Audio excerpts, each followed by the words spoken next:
우리가 지난번에 세미나를 할 때 그 사람 사이의 거리에 대한 얘기를 들었었는데요. 에드워드 홀이 사람 사이의 거리나 공간을 유지하는 그런 것에 대해서 발표했던 문화인류학자입니다. 사람들이 한 3.5m, 저와 여러분 정도 이 정도 거리는 공적인 거리라고 명명했고요. 1.2m에서 한 3.5m 사이를 사회적인 거리라고 이야기했습니다. 그리고 1.2m에서 45cm까지를 개인적인 거리라고 얘기했고, 그리고 45cm 이하를 밀접한 거리라고 이야기했습니다.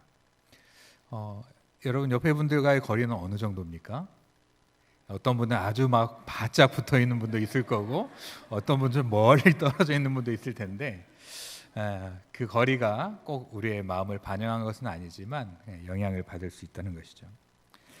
그런데 이렇게 물리적인 거리뿐만 아니라 심리적인 거리라는 것도 있습니다. 우리 교회에서 1시간 떨어진 곳에 있지만 항상 예배를 사모하고 성도들을 사모하고 모이기를 힘쓰는 그분의 거리와 아주 가까이에 살고 있지만 주일에 예배 드리러 갈지 말지를 고민하는 사람의 거리는 같을까요? 다를까요? 다르죠. 물리적으로는 가까운 거리이지만 심적으로는 먼 거리다라고 할 수 있습니다. 부산 사는 사람과 서울 사는 사람이 연애를 했습니다. 거의 450km 정도 되지만 매일마다 전화기가 불날 정도로 전화를 합니다. 또 한 사람은 같이 식탁에서 밥을 먹는데 한마디도 안 해요. 얼굴도 안 쳐다봐요. 먹는 것이 보기 싫은가 봐요. 두 사람 중에 누가 가까운 거리입니까? 그죠. 물리적인 거리는 멀지만 연락하고 관계하는 사람이 바로 가까운 거리에 있다라고 이야기할 수 있습니다. 우리가 하나님과 날마다 일정한 거리로 살아가기를 원하지만 그러지 못할 때들을 종종 경험합니다. 어느 순간에는 정말 가까이 계시는 것 같이 느껴지고 친밀함을 느끼기도 하지만 또 어느 순간인가는 참으로 멀리 있다라고 느껴지는 순간도 있습니다. 오늘 본문의 시인은 하나님이 좀 멀리 있다라고 느껴지는 그런 삶의 정황 속에서 고민하고 힘겨워하다가 나중에 참된 진리를 발견하고 어떻게 하나님과 가까이 할까, 그리고 하나님은 어떠한 분인가를 발견하고 그 내용을 오늘 시로 기록해 놨습니다. 이 시편 73편은 우리의 삶의 현실 속에서 많이 마주하는 그러한 내용들을 다루고 있습니다. 내가 아는 진리와 내 삶이 경험하는 진리가 충돌하는 것을 우리가 종종 경험하는 것이죠. 1절을 보면 하나님은 어떻게 소개하고 있냐면 마음이 청결한 자에게 선을 행하시는 분이다라고 그렇게 표현하고 있습니다. 선을 행한다는 것은 은혜와 복을 주시는 것이죠. 그런데 그가 살아가는 현실을 바라보면서 이 하나님에 대한 그리고 믿음에 대한 확신들이 흔들려 가기 시작합니다.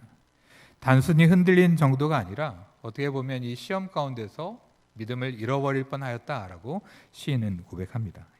이제 보니까 나는 거의 넘어질 뻔하였고 나의 걸음이 미끄러질 뻔하였나이다라고 얘기하고 있죠. 왜 내가 넘어질 뻔하고 또 내가 미끄러질 뻔했습니까? 다른 것이 아니라 악인의 형통함과 그리고 오만한 자를 질투하였기 때문입니다. 4절과 5절에 보면 악인의 형통에 대해서 이렇게 표현합니다. 죽을 때 고통이 없고 힘이 강건하고 고난도 없고 재난도 없다라고 얘기하는 것이죠. 분명히 악인인데 그가 살아가는 삶의 모습을 보면 고통이 없고 오히려 힘이 강건하고 고난도 없고 재앙도 없는 거예요. 악인들의 결과는 어려움과 심판과 재난일 거라고 생각했는데, 그리고 의인의 삶의 그런 결과들은 당연히 형통과 번영이라고 생각했는데 삶을 보니까 그렇지 않다라는 것이죠. 악으로 말미암아서 번영하고 잘 살아가는 그들의 모습을 보다가 내 마음이 실족할 뻔하였다라고 이야기하고 있습니다. 이러한 상대적인 상실감은 어찌 보면 우리 삶에서 가장 견디기 어려운 위기 가운데 하나인 것 같습니다. 특별히 신앙의 사람으로서, 믿음의 사람으로서 더 올곧게 살아가려고 할 때 이러한 위기 가운데 더 많이 노출되는 것을 우리가 보게 되는 것이죠. 이어서 그들의 횡포에 대해서 나타납니다. 교만과 강포가 그들의 특징이죠. 교만이 그들의 목걸이고 강포가 그들의 옷이다라고 얘기합니다. 그리고 그들은 물질이 너무나 많습니다. 살찜으로 그들의 눈이 솟아난다라고 얘기하고 있는데, 물질이 많아지면서 위축되지 않고 눈을 마음껏 뜨는 그 내용들을 묘사합니다. 그리고 소득은 마음의 소원보다 더 많다는 것이죠. 일한 것보다 더 많은 소득을 얻어가는 그들을 보게 됩니다. 그들은 능욕하고 악하게 말하고 높은 데서 거만히 말하고, 그리고 그들의 입은 하늘을 두고 그들의 혀는 땅을 두루 다니면서 마치 자기가 하늘인 것처럼, 그리고 가는 곳마다 악담을 퍼부으며 그렇게 살아가는 그들의 모습을 보게 되는 것이죠. 악인이 잘 되는 것, 그리고 그런 횡포도 문제인데, 여기에 대해서 동조하는 사람들이 나타나고 동조자들이 함께합니다. 10절에 보면 이리로 돌아와서 잔에 가득한 물을 다 마시며 라고 표현되어 있는데, 많은 사람들이 악인의 편으로 돌아와서 악한 사상을 받아들이고 모방하는 것을 이야기하고, 하나님이 어찌 알냐라고 하며 하나님을 무시하는 발언들을 그들이 내놓는 것이죠. 이러한 상황 속에서 정말 믿음으로 사는 것이 무슨 가치가 있는가? 믿음으로 사는 것이 맞나? 하나님께 가까이 하는 것이 은혜인가? 이런 고민들이 그의 삶 가운데 가득 채우기 시작합니다. 우리가 가끔 그럴 때 있잖아요. 고속도로를 달리다 보면 1차선이 막혀가지고 3차선이 비니까 3차선에 쫙 들어갔어요. 근데 어떻게 돼요? 그때부터 3차선이 꽉 막히는 거예요. 옆에 2차선이 보니까 좀 뚫리는 것 같아서 한번 어렵게 갈아탔더니 이제 3차선이 막 쭉 뚫리면서 2차선이 막히는 것이죠. 이러한 상황 속에서 또 이러한 삶을 우리가 경험하게 될 때 어떻게 해야 되는 걸까요? 악인은 더 많은 자유를 누리고 그리고 방종하며 살면서도 아무런 문제가 없습니다. 그래서 이러한 신앙의 회의를 견디다 못해 그들과 같은 길에 들어서고 믿음을 포기하는 이들도 있는 것이죠. 스펄전 목사님은 이런 얘기를 했습니다. 여물을 먹는 황소는 짐승을 잡아먹는 사자를 부러워하지 않고, 공중에 나는 비둘기는 새들을 잡아먹는 독수리를 부러워하지 않는다라고 얘기하면서 의인의 길과 악인의 길이 다르다라고 이야기하며, 악인의 형통과 번영을 부러워하지 말 것을 이런 표현에 담아 이야기했습니다. 우리 성도들이 얻으려 하는 것과 이 세상을 살아가는 악인들이 얻으려 하는 것은 명백하게 다릅니다. 악인들은 이 세상에서 형통과 번영을 원하며 그것을 얻기 위해서 분주하고 그것이 최종의 목표이지만, 우리들은 영원한 것을 사모합니다. 영원한 하나님의 나라와 그리고 영원한 생명과 영원한 행복을 우리가 구하며 살아가는 것이죠. 각자의 삶의 목적이 다르기 때문에 그에 따른 삶의 방식도 다르게 되어 있습니다. 그렇기 때문에 그들과 같은 삶의 방식으로 살아가지 않는 지혜가 필요한 것이죠. 형통과 번영이 오르는 것이라고 할 때 거기를 위해서 막 올라갑니다. 그런데 나중에 올라보니까 거기가 교수대예요. 교수대. 사람을 죽이는 교수대예요. 올라간 것이 그에게 득이 됩니까? 실이 됩니까? 실이 되는 것이죠. 올라가고 번영하고 취하는 것이 좋은 건 줄 알았는데 올라가 보니까 아주 높이 달린 교수대인 것이죠. 호세아 4장 7절에 보면 그들은 번성할수록 내게 범죄하니 내가 그들의 영화를 변하여 욕이 되게 하리라. 그들은 번영과 세상의 것들을 추구하며 살아가지만 결국은 그들이 추구했던 그런 것들이 그들에게 욕이 되며 그들을 올가매는 것이 될 것이다 라고 말씀하고 있는 것이죠. 또한 우리가 이 땅에서 고난과 어려움을 당하는 것은 하나님께서 우리에게 관심을 갖기 때문입니다. 히브리서 12장 6절부터 말씀을 좀 보면 주께서 그 사랑한 자를 징계하시고 그가 받아들이신 아들마다 채찍질 하심이라. 너희가 참음은 징계를 받기 위함이라. 하나님이 아들과 같이 너희를 대우하시나니 어찌 아버지가 징계하지 않는 아들이 있으리요.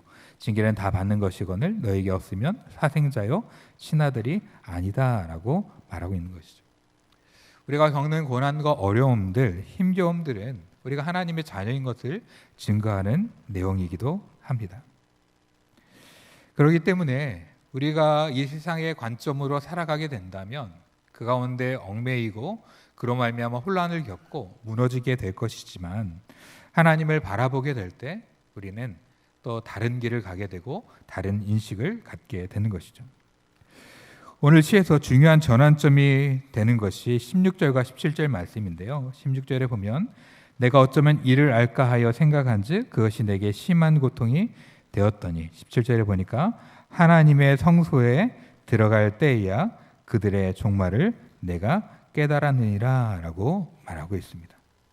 그 고난과 어려움 속에서 이해하지 못하고 몸부림치고 있었는데 하나님의 성소에 들어갈 때에야 비로소 하나님께서 그 모든 것들을 행하시는 그 내용들을 알 수 있었다라고 말하는 것이죠.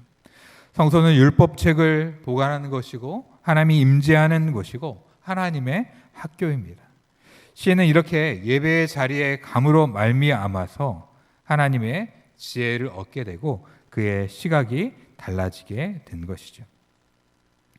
성소에 들어간 그 시인은 비로소 깨닫게 됩니다. 악인의 결국은 불안정하고 결국은 황폐될 뿐이며 그리고 재앙이 그들을 뒤따른다라는 것을 알게 된 것이죠. 성소에 들어가기 전까지 하나님의 임재의 그곳 예배 자리에 가기 전까지는 명확하게 알지 못했지만 하나님 앞에 가까이 가고 나서 성소에 들어가고 나서야 그들의 종말을 깨닫게 되었다라고 시인은 이야기합니다. 시인은 자책하고 회개의 자리에 나아가면서 나는 정말 짐승과 같았다라고 이야기하는 것이죠. 22절에 보니까 내가 이같이 의지무매함으로 주 앞에 짐승이었습니다라고 시인은 표현하고 있습니다. 앞부분에서는 정말 불쌍하다. 왜 나에게 이런 상황이 펼쳐질까? 정말 안타깝다. 자신을 향해서 그렇게 이야기했지만 21절부터 26절까지의 내용을 보면 내가 얼마나 부유한가? 내가 얼마나 복받은 자인가? 라는 것을 깨닫는 시인의 모습이 그 안에 담겨 있습니다. 23절과 24절에 보면 네 가지의 부유함들을 기록하고 있는데 23절에 보니까 내가 항상 주와 함께한다. 주와 함께하면서 하나님의 평화가 내게 있다는 것이죠.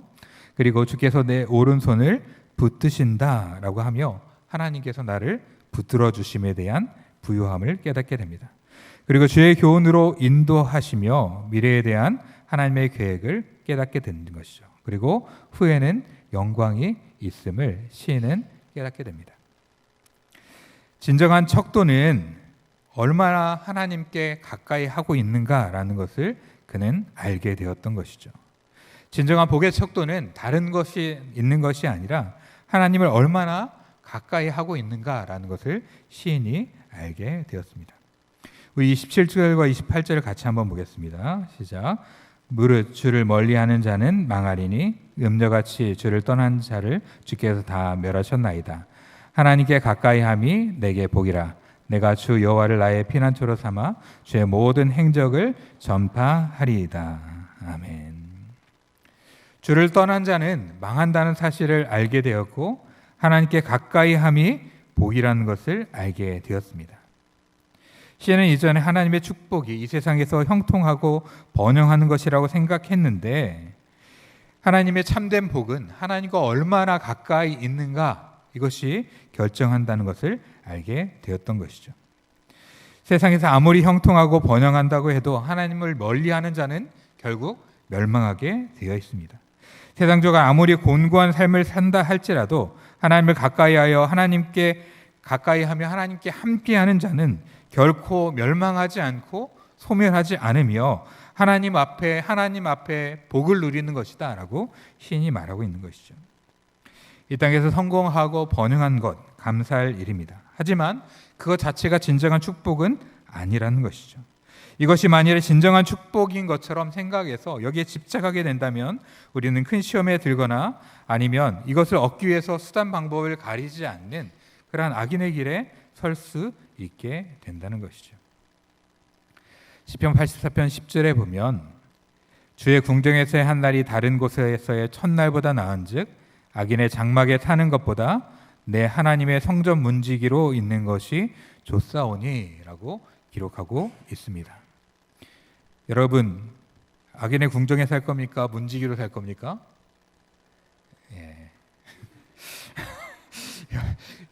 이렇게 말하자니 그렇고 저렇게 말하자니 그렇고 또 말 안 돼도 될 것 같아가지고 말하지 못한. 이 세상의 부유함이 아니라 하나님의 문지기로 있는 것이 참된 복인 것을 깨닫는 자가 참으로 은혜 받은 자인 줄 믿습니다. 우리의 눈으로는 그렇게 볼 수 없어요. 하나님께서 그것을 깨닫게 하셔야 그것을 깨닫게 되는 것이죠. 야고보서 4장 8절에 보니까 하나님을 가까이 하라 그리하면 너희를 가까이 하시리라. 죄인들아 손을 깨끗이 하라. 두 마음을 품은 자들아 마음을 성결하게 하라라고 기록하고 있습니다. 우리가 하나님께 가까이 하면 하나님께서 우리에게 가까이 하시고 또 우리에게 가까이 오시는 주님을 우리가 붙잡으면 주님께 가까이 가게 되는 줄 믿습니다. 그러면 가까이 한다는 것은 무엇이고 우리가 어떻게 가까이 할 수 있을까요? 하나님께 가까이 한다는 것은 하나님을 좋아하는 것입니다. 우리가 싫은데 안 좋아하는데 가까이 가고 붙어 있는 사람은 없습니다. 싫은 것 그리고 싫은 사람 자체가 우리 가운데 껄끄럽기 때문에 괴롭기 때문에 언제든지 그것을 멀리 하려고 하고 그 관계 가운데 들어가려고 하지 않는 것이죠. 사람들은 가까이 좋아하는 것을 가까이 하게 되어 있습니다. 술을 가까이 하는 사람이 누굽니까? 술을 정말 싫어하는 자인가요? 술을 너무 좋아하는 자가 술을 가까이 하는 것이죠. 하나님을 가까이 한다는 것은 하나님을 좋아한다는 것입니다. 또 하나님께 가까이 한다는 것은 하나님을 마음에 두고 있다는 것이죠. 우리의 마음이 있다면, 관심이 있다면 거기에 대해 애착을 느끼고 가까이 나아가게 됩니다. 자녀에게 지대한 관심과 마음을 가진 부모가 자녀에게 가까이 하는 것처럼 하나님께 가까이 한다는 것은 하나님께 마음을 두는 것이죠. 그리고 또 하나님께 가까이 한다는 것은 서로 떼어질 수 없는 관계라는 것을 의미하기도 합니다. 요한복음 15장에 보면 주님께서 나를 떠나서는 너희가 아무것도 할 수 없습니다 라고 말씀하고 있는 것이죠. 우리와 하나님과의 관계는 뗄래야 뗄 수 없는 관계인 줄 믿습니다. 그것이 벌어지고 멀어지고 떨어진다면 우리의 삶은 시들고 우리의 삶은 생명력을 잃을 수밖에 없다라는 것이죠. 그러면 어떻게 가까이 할 수 있을까요? 첫 번째는 예배를 통하여 하나님 앞에 가까이 나아갈 수 있습니다. 시인은 악인의 형통한 삶을 보고 마음이 힘들었지만 혼란했지만 그래서 하나님을 멀리했지만 다시 한번 하나님 앞에 나아갑니다.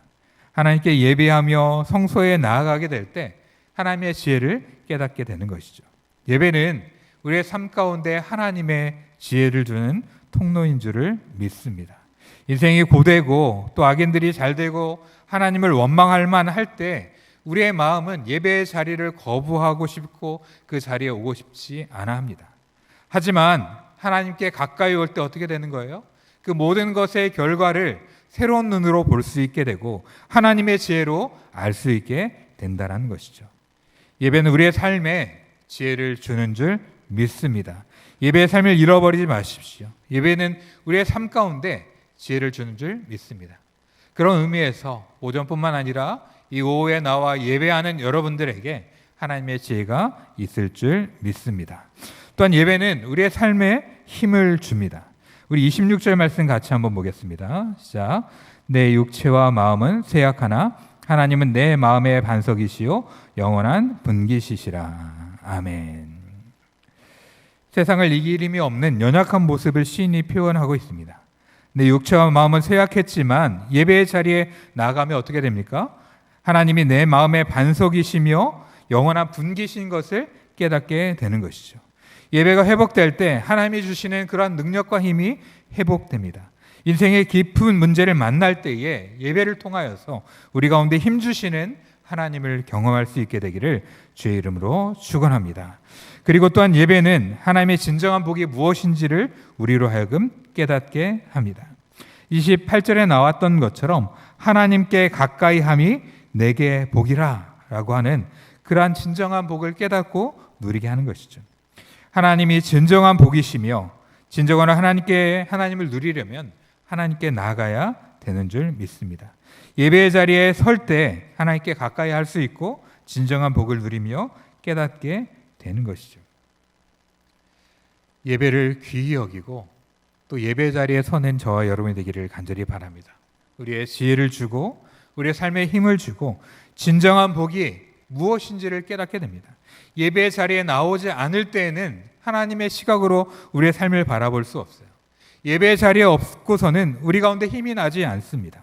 그리고 예배 자리에 있지 않고서는 진정한 복이 무엇인지 모르기 때문에 세상의 것만을 바라보며 헛된 것을 잡으려고 움직여 나가는 것이죠. 예배를 통하여서 하나님께 가까이 나아가는 저와 여러분이 되기를 간절히 바랍니다. 또한 하나님께 가까이 갈 수 있는 것은 바로 기도인 것이죠. 하나님을 인식하고 하나님의 선하심을 인식하고 떨리는 마음으로 기쁜 마음으로 또 하나님을 구하는 마음으로 나아가는 기도 가운데 하나님께서 함께 하십니다. 또한 기도의 자리에 나아갈 때 하나님께서 그 기도를 통하여 인생에 이해할 수 없는 역설들과 신비들을 설명해 주십니다. 우리는 아무리 이해할 수 없지만 기도의 자리에 나아가서 우리의 문제를 구하며 하나님을 구할 때에 하나님께서 우리 가운데 다가오사 말씀하시며 깨닫게 하시는 것이죠.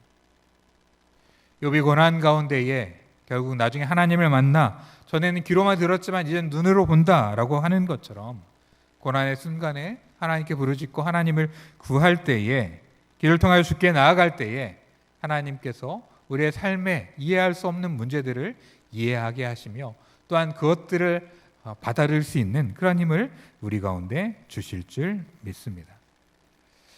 올해도 이제 3월 중반을 지나가고 있습니다. 이 시간 동안 여러분의 삶이 어떠했는지 모르겠습니다. 하지만 만일에 여러분의 삶이 고되고 또 이해할 수 없고 힘겹다면 그 가운데 멈춰 서지 않고 하나님께 가까이 나아가는 지혜가 있기를 주의 이름으로 축원합니다. 하나님 앞에 가까이 나아가는 것이 지혜이며 능력이고 실제로 주님께 가까이 나아갈 때에 우리의 삶의 문제를 새롭게 보게 되고 우리의 삶의 문제를 해결할 수 있는 그러한 능력을 얻게 될 줄 믿습니다.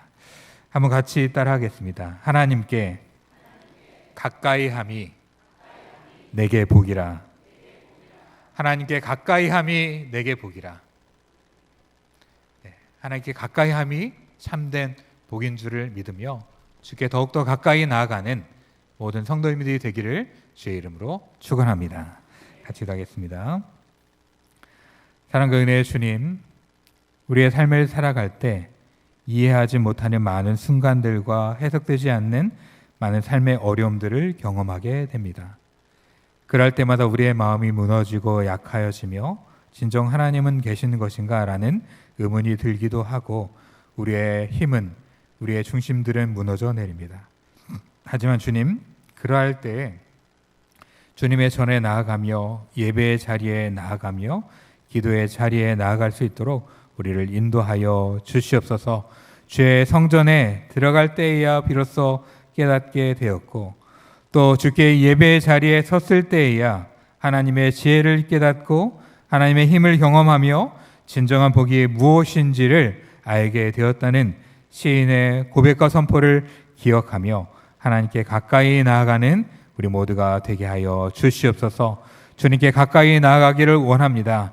목마른 우리의 영혼을 채우시며 우리의 삶 가운데 능력을 주시는 주 여호와께 가까이 나아가게 하시고 주 여호와로 말미암아 새 힘을 얻으며 주 여호와로 말미암아 새로운 시선으로 우리의 삶을 바라보며 여전히 우리를 붙잡고 계시며 우리와 동행하고 계셨고 우리를 결코 버리시지 아니하셨던 하나님으로 말미암아 살아가는 하나님의 귀한 백성들이 될 수 있도록 주님 우리를 붙잡아 주시옵소서. 하나님 아버지, 3월의 시간을 지나가고 있습니다. 하나님 아버지, 더욱더 주님께 가까이 나아가며 주님을 붙잡기를 원합니다. 주님께 나아가며 주님과 함께하며 주님께 가까이 가기를 기뻐하는 온 백성들이 될 수 있도록 우리 교회 성도들을 인도하여 주시옵소서. 거룩하신 예수님의 이름으로 간절히 기도합니다. 아멘.